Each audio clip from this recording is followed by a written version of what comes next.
Roger Stone here. Your dollars are losing ground, but gold isn't. American Sovereign Bullion helps you protect your wealth through real, tangible assets. Through their nationwide wholesaler network, you get some of the best pricing on gold and silver delivered straight to your door. Since 1912, the U.S. dollar has lost 97% of its purchasing power. Meanwhile, gold continues to prove its strength. So call 844-272-2428. That's 844-272-2428. Or visit DyingDollar.com to request your free gold and silver guide. That's DyingDollar.com.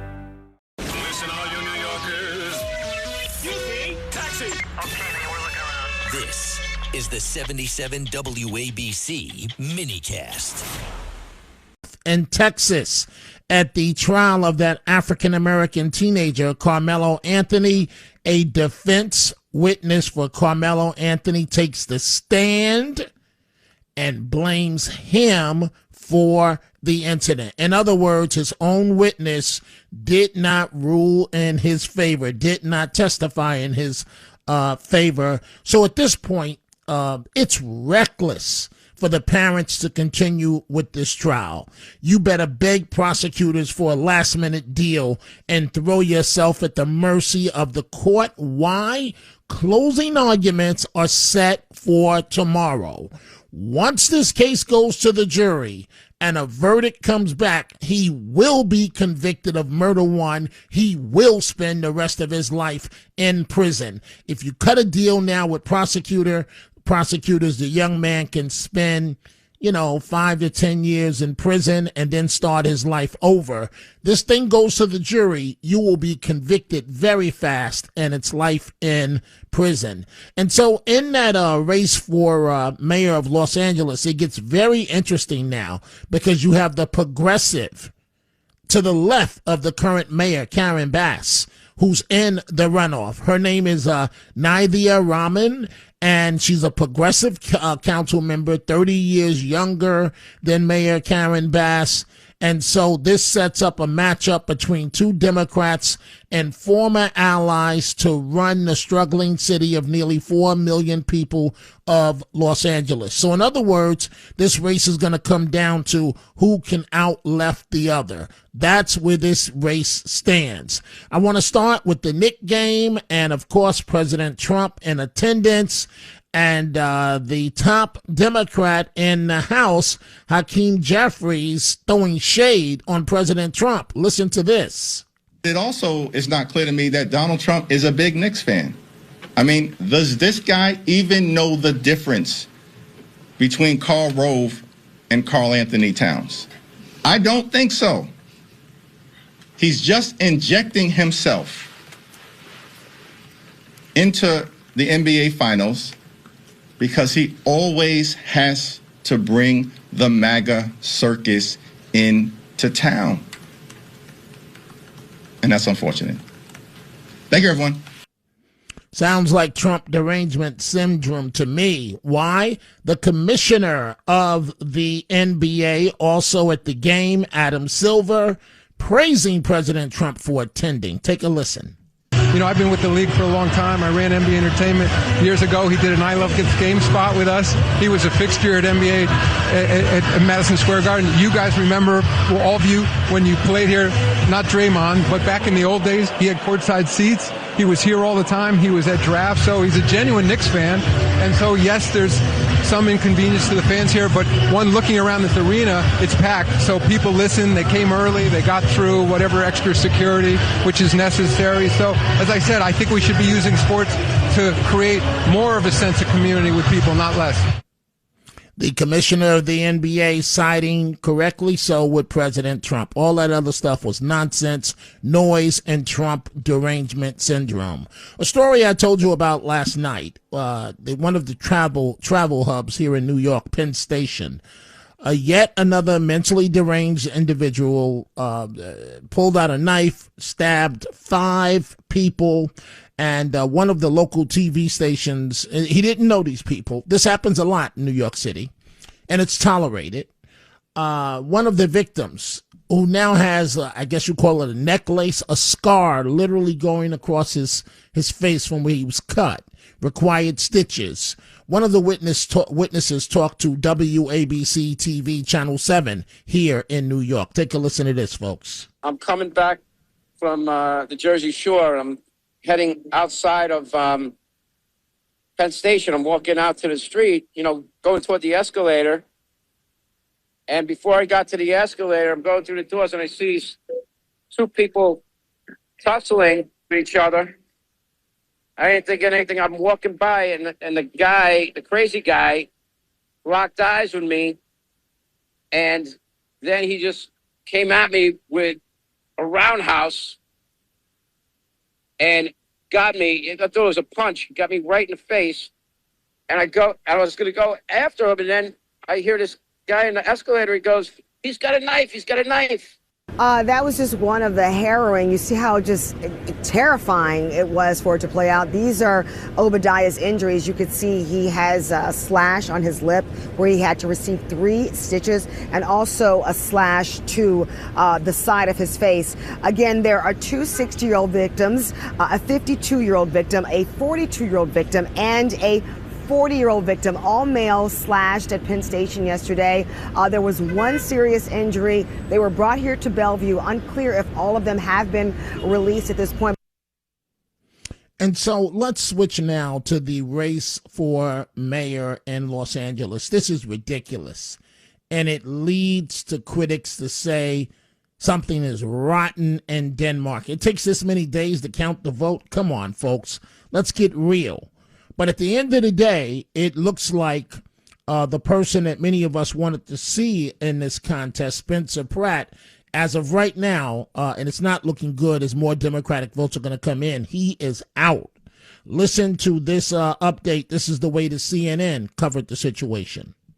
Well, the numbers showed, as you just said, that Nithya Raman has really been dominating the late incoming vote. These are mostly votes that were dropped off in ballot drop boxes in the last few days of the campaign. Traditionally in Los Angeles, those have broken very Democratic and very progressive. We saw that today, and that is why that breaking news is that Nithya Raman is moving on and will face off against Karen Bass. Spencer Pratt is out. Let's look at the new numbers that we just got. And in this new dump, we see that Raman really excelled today.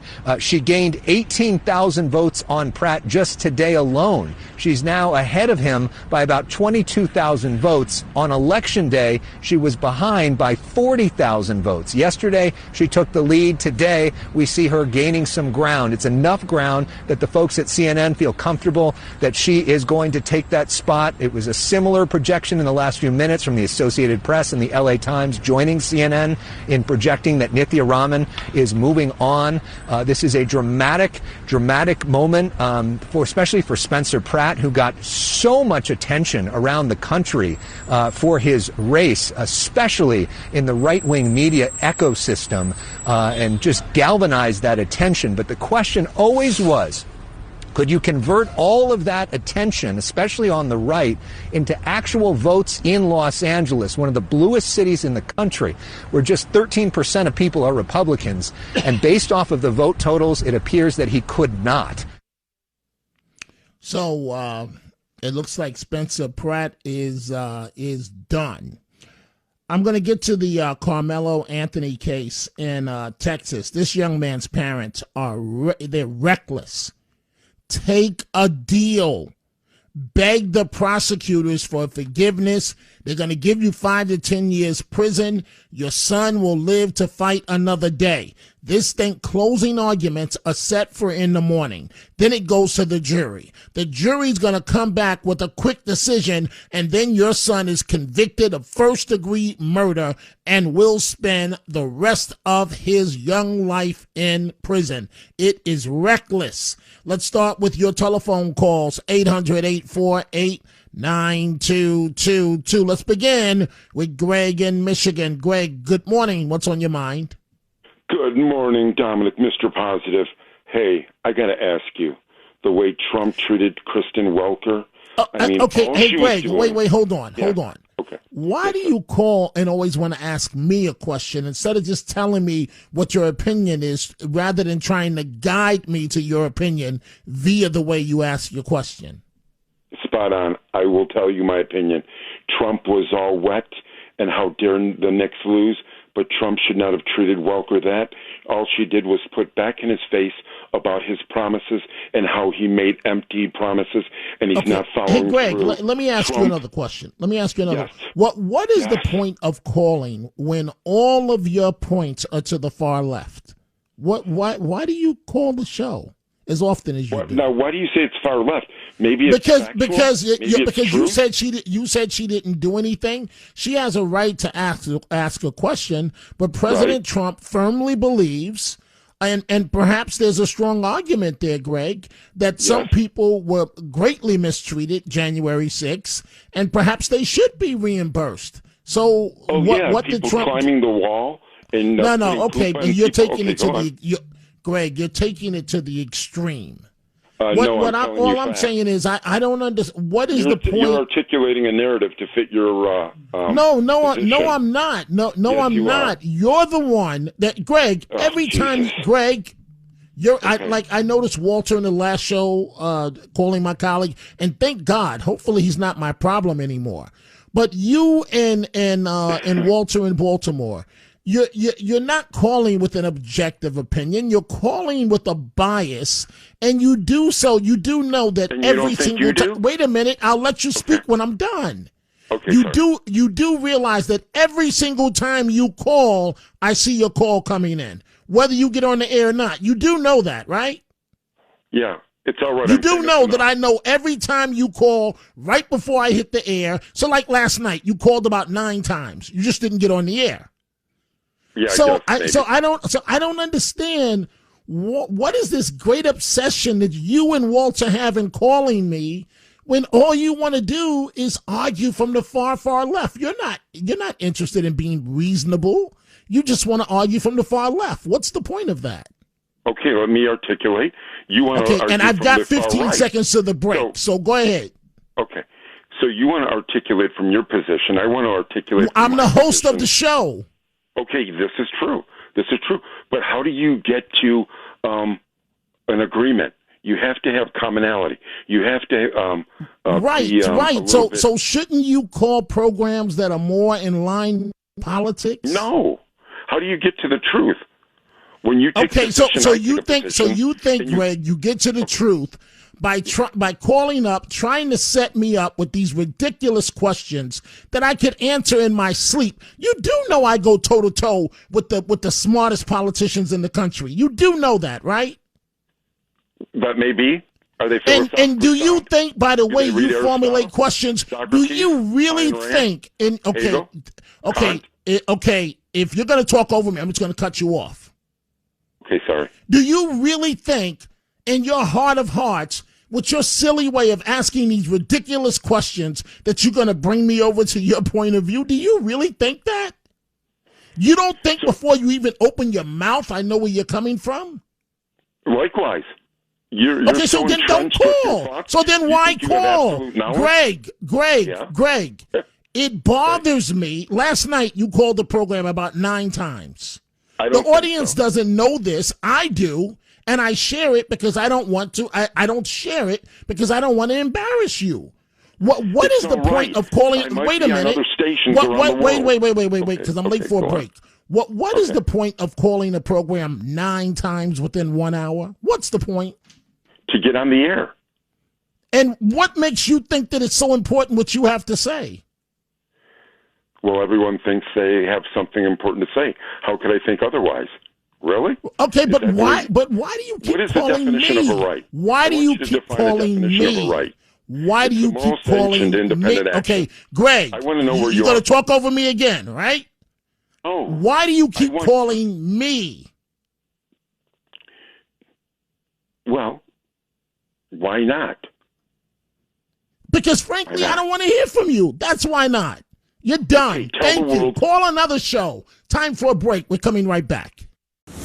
Thanks for listening to The Dominic Carter Show. You can hear The Dominic Carter Show weekdays at 3 p.m. and Monday through Thursday at midnight and Sunday starting at 11 p.m. on 77 WABC. If you like the podcast, share it with your friends and listen anytime at WABCRadio.com and download the WABC Radio app. Hit that subscribe button on all major podcast platforms. Plus, follow WABC on social, on Instagram, TikTok, Facebook, and X. See you next time for a new episode, so you never have to wonder. What the heck is going on here?